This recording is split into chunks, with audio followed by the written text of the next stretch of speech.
Right behind course 2, you can see on this poll here, people found course 2 to be the hardest, but right behind it was course 3. 27% of people considered it to be the hardest. I actually got my worst mark on my course 3 exam, but strangely, I didn't find it that difficult. I was the most confident leaving it, but got my worst mark, and I know exactly why. This video is going to be extremely helpful and broken into 3 categories: the structure, the material, and where to focus most. And be sure to stick around to the end, and we'll discuss the exact tricky words they use on these exams to trip you up. And not even just this exam, but some of the exams moving forward as well. Just quickly, I'm Callum, eXp Realty real estate broker here in Ontario. If you find these videos helpful, consider liking and subscribing. It means an absolute ton to me, but let's just dive right into it. Okay, first, the structure. The Ontario Real Estate Salesperson program consists of 9 modules, and their estimated time they think it should take you is 60 hours. This is a nice relief from the beast, isn't it? Course 2, 60 hours is manageable, 9 modules is manageable,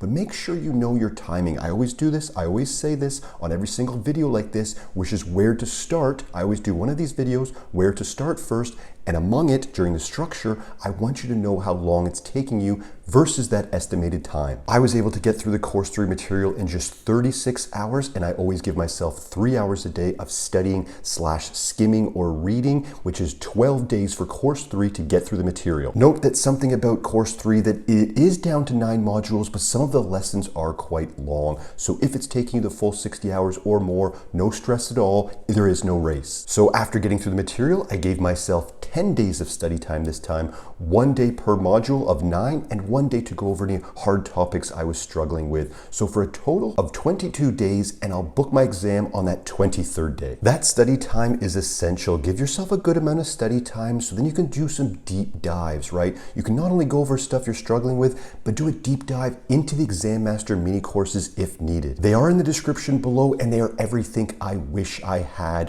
When you go down there, pick your course, in this case course 3, and go through it all. I suggest coupling it with the material as you read for a nice break, but I know some students just end up getting it during their study time to do that deep dive. Staying with the structure, the exam is the same as course 2 as far as the length and the time. You have 115 questions. You have 3 hours to complete it all, and essentially, I like to do this mindset hack. You can get 28 questions wrong and still pass with a 76%. Just think like that. Just get through it. A 76 is the same as a 99. No one will know these marks. Keep in mind as well, on the exams, that 3 hours works out to about a minute and a half per question. Just under 94 seconds to be exact. So just know that some questions are going to take you 10 or 15 seconds, and some might take you 3 or 4 minutes. I've said this before, never spend too much time on any one particular question. Don't lose your momentum. Always use the bookmarking feature along the top. If it's down to 2, pick the one you're leaning towards, come back at the end if there's time. That's the structure. Let's get into the material and what you will see most. Course 3 is a nice break from what you've been learning. You will still, of course, see a little bit of TRESA and our code of ethics, but now you're into condominiums, rural properties, understanding leases, new builds, carry-on warranty / new home warranty, 1, 2, and 7-year coverage. This will come up on the exams. Multi-unit dwellings, rent roll, tenant ledgers. You will get quite a few questions regarding condominium, common elements, and maintenance fees. Definitely keep that one front of mind. You'll see stuff on POTL, which is parcel of tied land, and CECs, which is common element condominiums.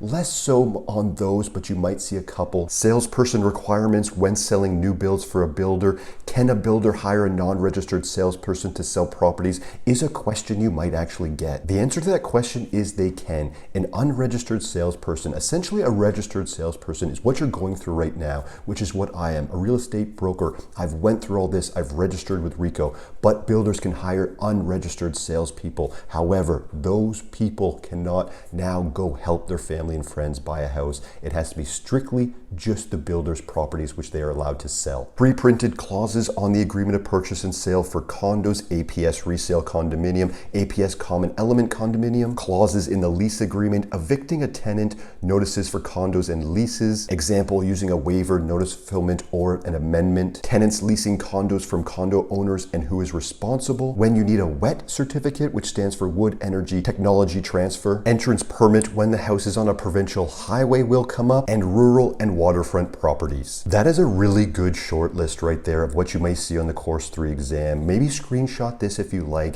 but keep in mind I cover all of these in detail and more in the Exam Master Mini Course 3 in the description below. Okay, that was where to focus. Maybe now, more importantly, let's get to what I mentioned before, how I left that exam thinking I got my best mark, but got my worst. This means they are trying to get these tricky worded questions by you. Here's what to look for. Course 3 has a mutual consensus of the thousands of conversations I've had with students that this exam is exactly that.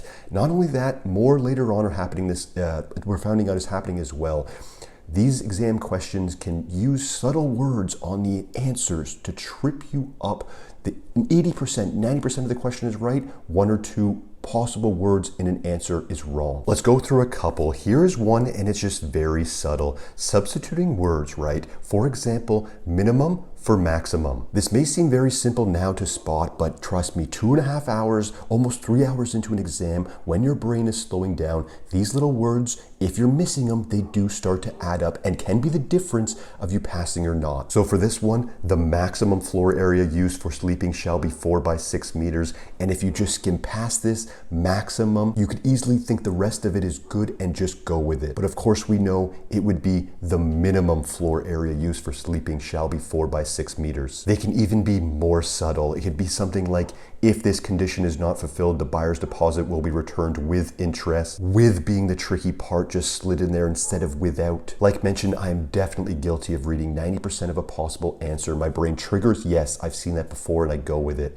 This exam, you gotta read them all. Also, when they're using words like this, solely focused on, or it must have this, just be careful because it could look like the right answer, but it doesn't solely focus on that. An example is if an answer says a landlord solely focuses on a credit check in qualifying a tenant, that would be wrong because they don't just focus on that. The correct answer would most likely be more something like involves the recommended use of a credit check when qualifying a tenant. Also, just watch out for simple substitutions like buyer and seller. They might literally, it's not even they might, they do this. They'll have a question and they'll slide buyer in there instead of seller. It's pretty brutal that they do that type of stuff because you are fatigued late in an exam, and this kind of stuff doesn't come up in the real world. You are reading this material, you're trying to learn why they must trick you, and you've probably been tricked already. If you're on Course 3 now, you've been tricked a few times in Course 1 and Course 2. Why they must do this, I'm not too sure. One thing that comes to mind is that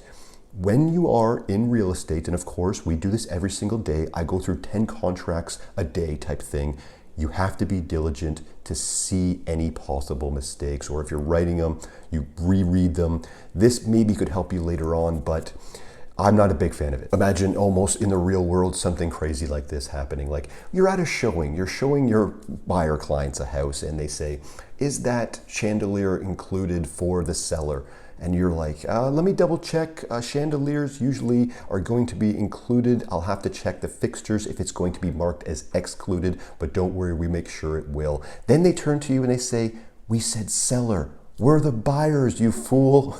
This is just not going to happen in the real world, but these exams are adamant that it might. But again, let's focus on the positive, which is attention to detail. Let's hope they're going for that, which is very important as a real estate agent. I really hope this video helped, guys. And as mentioned, if you are looking for that additional support to pass these exams or crush a retake, look to the Exam Master mini courses in the description below. It's mini notes, mini quizzes, my exact fundamentals I use to pass all exams first try and in 4.5 months, as well as video breakdowns of the 4 types of questions you will see in the exams. Those links in the description below are also value links for the YouTube family for the time being. If you have any questions at all, you can DM, email, comment on this video. I get back to everyone. My name is Callum, eXp Realty real estate broker here in Ontario. Thanks so much for watching, and we'll see you in the next one.